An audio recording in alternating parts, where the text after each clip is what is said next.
Hi guys, welcome back to tasty Kannada YouTube channel.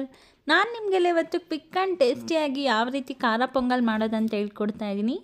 ಈ video ನೋಡೋಕ್ಕೂ ಮುಂಚೆ ಯಾರೆಲ್ಲ ಇನ್ನೂ ನಮ್ಮ ಚಾನಲ್ ಸಬ್ಸ್ಕ್ರೈಬ್ ಆಗಿಲ್ಲ, ಬೇಗ ಹೋಗಿ ಸಬ್ಸ್ಕ್ರೈಬ್ ಆಗಿ ಹಾಗೂ ಪಕ್ಕದಲ್ಲಿರೋ ಬೆಲ್ ಐಕನ್ನ ಕ್ಲಿಕ್ ಮಾಡಿ. ಇವತ್ತು ಹೊಸ ರೆಸಿಪಿ ಇಷ್ಟ ಆದರೆ ನಮ್ಮ ವಿಡಿಯೋಗೆ ಲೈಕ್ ಮಾಡಿ. ಹಾಗಿದೆ ನೋಡೋಣ ಬನ್ನಿ ಫ್ರೆಂಡ್ಸ್ ಯಾವ ರೀತಿ ಮಾಡೋದಂತ. ನೋಡಿ, ಮೊದಲಿಗೆ ನಾನು ಖಾರ ಪೊಂಗಲ್ ಮಾಡೋದಕ್ಕೆ ಇಲ್ಲಿ 1 ಕಪ್ಪಷ್ಟು ಅಕ್ಕಿ ತೊಗೊಂಡಿದ್ದೀನಿ. ಅದೇ ಕಪ್ ಅಳತೆಯಷ್ಟು ನಾನು ಹೆಸರು ಬೇಳೆನ ತೊಗೊಂಡಿದ್ದೀನಿ. ಹಾಗೂ 5 ರಿಂದ 6 ಹಸಿರು ಮೆಣಸಿನ್ಕಾಯಿ, 1/4 ಟೇಬಲ್ ಸ್ಪೂನಷ್ಟು ಜೀರಿಗೆ, 1/4 ಟೇಬಲ್ ಸ್ಪೂನಷ್ಟು ಮೆಣಸು, ಒಂದು ಸ್ವಲ್ಪ ಶುಂಠಿನ ಈ ರೀತಿ ಜಜ್ಜಿಟ್ಕೊಂಡಿದ್ದೀನಿ. ಹಾಗೂ ಒಂದು 10 ಗೋಡಂಬಿ ಕಾಳು, ಒಗ್ಗರಣೆಗೆ ಕರಿಬೇವಿನ ಸೊಪ್ಪು, ಒಂದು ಚಿಟಿಕೆಯಷ್ಟು ಅರಿಶಿನ, ಒಂದು 6 ಟೇಬಲ್ ಸ್ಪೂನಷ್ಟು ತುಪ್ಪ, ಹಾಗೂ ಒಂದು ಚಿಟಿಕೆಯಷ್ಟು ಹಿಂಗು, ಒಗ್ಗರಣೆಗೆ ಎಣ್ಣೆ ಹಾಗೂ ರುಚಿಗೆ ತಕ್ಕಷ್ಟು ಉಪ್ಪು. ಇದಿಷ್ಟು ಖಾರ ಪೊಂಗಲ್ ಮಾಡ್ಕೊಳ್ಳೋದಕ್ಕೆ ಬೇಕಾಗಿರೋವಂಥ ಐಟಮ್ಸ್. ಈಗ ಯಾವ ರೀತಿ ಮಾಡೋದಂತ ನೋಡೋಣ ಬನ್ನಿ. ನೋಡಿ, ಮೊದಲಿಗೆ ನಾನಿಲ್ಲಿ ಅಕ್ಕಿನ ನೆನೆಸಿಟ್ಕೊಳ್ತಾ ಇದ್ದೀನಿ. ಇವಾಗ 1 ಕಪ್ ಅಕ್ಕಿ ತೊಗೊಂಡಿದ್ವಲ್ಲ, ಅದನ್ನು ಒಂದು ಬೌಲ್ಗೆ ಹಾಕ್ಕೊಳ್ಳೋಣ. ಈಗ ಇದಕ್ಕೆ ಸ್ವಲ್ಪ ನೀರು ಸೇರಿಸ್ಕೊಳ್ಳೋಣ. ನೋಡಿ, ಈ ರೀತಿ ನೀರು ಹಾಕ್ಬಿಟ್ಟು ಒಂದು 5 ಮಿನಿಟ್ಸ್ ನೆನೆಯಾಗಿ ಬಿಡೋಣ. ಅಷ್ಟರಲ್ಲಿ ನಾವು ಹೆಸರು ಬೇಳೆನ ಹುರ್ಕೊಂಬರೋಣ ಬನ್ನಿ. ಈಗ ಒಂದು ಬಾಣಲಿನ ಕಾಯಕ್ಕೆ ಇಟ್ಟಿದ್ದೀನಿ. ಈಗ ಕಾದಿರೋ ಬಾಣಲಿಗೆ ನಾವು ತೊಗೊಂಡಿರೋಂಥ ಹೆಸರು ಬೇಳೆನ ಆ್ಯಡ್ ಮಾಡ್ಕೊಳ್ಳೋಣ.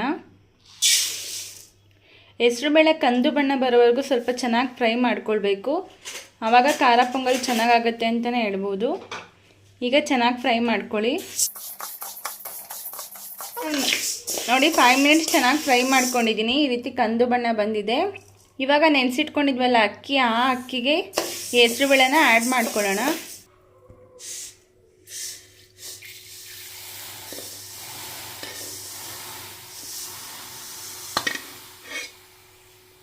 ನೋಡಿ, ಈಗ ಅಕ್ಕಿ ಮತ್ತು ಹೆಸರುಬೇಳೆ ಎರಡನ್ನೂ 1-2 ಸತಿ ಚೆನ್ನಾಗಿ ವಾಶ್ ಮಾಡ್ಕೊಳ್ಳೋಣ.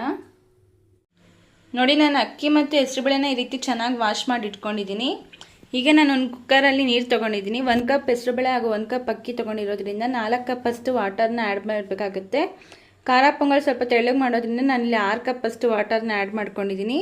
ಈಗ ನೀರು ಚೆನ್ನಾಗಿ ಮಳ್ತಾ ಇದೆ. ನಾವು ತೊಳೆದಿಟ್ಕೊಂಡಿರೋಂಥ ಹೆಸರುಬೇಳೆ ಹಾಗೂ ಅಕ್ಕಿನ ಆ್ಯಡ್ ಮಾಡ್ಕೊಳ್ಳೋಣ.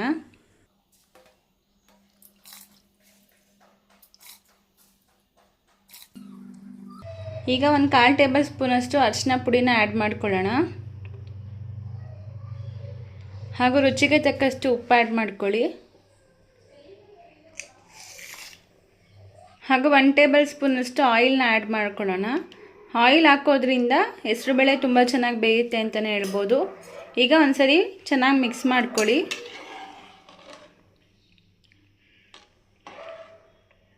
ಈಗ ಕುಕ್ಕರ್ನ ಕ್ಲೋಸ್ ಮಾಡಿಕೊಂಡು ಒಂದು 3 ವಿಷಲ್ ಕೂಗಿಸ್ಕೊಳ್ಳೋಣ.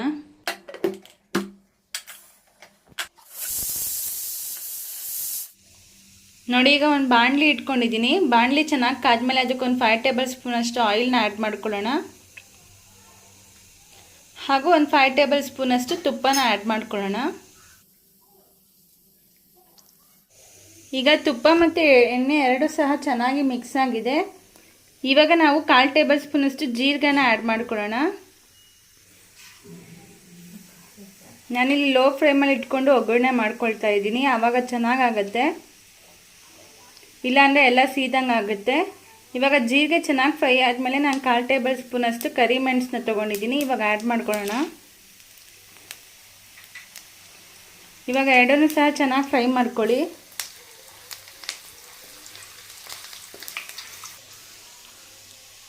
ಹಾಗೂ ಜಜ್ಜಿಟ್ಕೊಂಡಿರೋಂಥ ಶುಂಠಿನ ಆ್ಯಡ್ ಮಾಡ್ಕೊಳ್ಳೋಣ.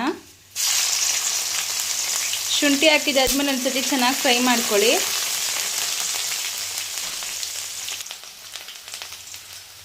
ಈಗ ಮೆಣಸಿನ್ಕಾಯಿನ ಆ್ಯಡ್ ಮಾಡ್ಕೊಳ್ಳೋಣ. ನಾನಿಲ್ಲಿ ಮಧ್ಯಕ್ಕೆ ಸೀಳಿ ಈ ರೀತಿ ಮೆಣಸಿನ್ಕಾಯಿನ ಕಟ್ ಮಾಡಿ ಇಟ್ಕೊಂಡಿದ್ದೀನಿ. ಈಗ ಮೆಣಸಿನ್ಕಾಯಿ ಹಾಕಿದಾದ್ಮೇಲೆ ಒಂದು ಸತಿ ಚೆನ್ನಾಗಿ ಫ್ರೈ ಮಾಡ್ಕೊಳ್ಳಿ. ನೋಡಿ, ಈ ರೀತಿ ಮೆಣಸಿನ್ಕಾಯಿನ ಚೆನ್ನಾಗಿ ಫ್ರೈ ಮಾಡ್ಕೊಂಡಿದ್ದಾದ್ಮೇಲೆ ನಾನಿವಾಗ ಗೋಡಂಬಿನ ಆ್ಯಡ್ ಮಾಡ್ಕೊಳ್ತಾ ಇದ್ದೀನಿ. ಗೋಡಂಬಿ ಸಹ ಲೈಟ್ ಬ್ರೌನ್ ಬರಬೇಕು, ಆ ರೀತಿ ಫ್ರೈ ಮಾಡ್ಕೊಳ್ಳಿ. ಈಗ ಕರಿಬೇವಿನ ಸೊಪ್ಪನ್ನ ಆ್ಯಡ್ ಮಾಡ್ಕೊಳ್ಳೋಣ.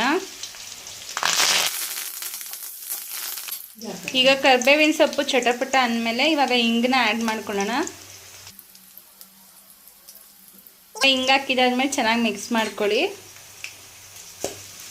ಹಿಂಗೆ ಹಾಕ್ಕೊಳ್ಳೋದ್ರಿಂದ ಒಳ್ಳೆ ಪರಿಮಳ ಹಾಗೂ ಒಳ್ಳೆ ಟೇಸ್ಟ್ ಬರುತ್ತೆ ಅಂತಲೇ ಹೇಳ್ಬೋದು. ಆರೋಗ್ಯಕ್ಕೂ ಸಹ ಒಳ್ಳೆಯದು. ನೋಡಿ ಇವಾಗ ಒಗ್ಗರಣೆ ಹಾಕ್ಕೊಂಡಿದ್ದಾಯ್ತು. ಇವಾಗ ಸ್ಟವ್ ಆಫ್ ಮಾಡ್ಕೊಳ್ಳೋಣ. ನೋಡಿ ಈಗ ಕುಕ್ಕರ್ 3 ವಿಷಲ್ ಆಗಿದೆ. ಓಪನ್ ಮಾಡಿ ನೋಡೋಣ ಯಾವ ರೀತಿ ಆಗಿದೆ ಅಂತ.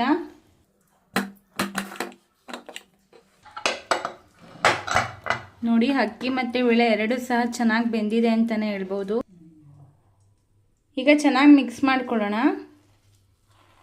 ನೋಡಿ ಎಷ್ಟು ಸಾಫ್ಟಾಗಿ ಬೆಂದಿದೆ ಅಂತ.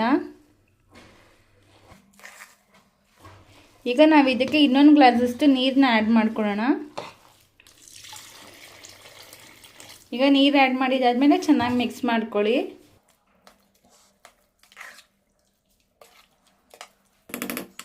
ಈಗ ನಾವು ನೀರು ಆ್ಯಡ್ ಮಾಡ್ಕೊಂಡಿರೋದ್ರಿಂದ ಈಗ ಸ್ಟವ್ ಮೇಲೆ ಇಕ್ಕಿ ಒಂದು ಸ್ವಲ್ಪ ಹೊತ್ತು ಬಿಸಿ ಮಾಡ್ಕೊಳ್ಳೋಣ.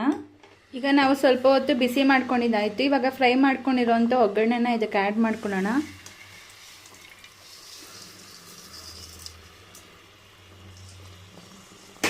ಈಗ ಒಗ್ಗರಣೆ ಹಾಕಿದಾದ್ಮೇಲೆ ಒಂದು ಸ್ವಲ್ಪ ಚೆನ್ನಾಗಿ ಮಿಕ್ಸ್ ಮಾಡ್ಕೊಳ್ಳಿ.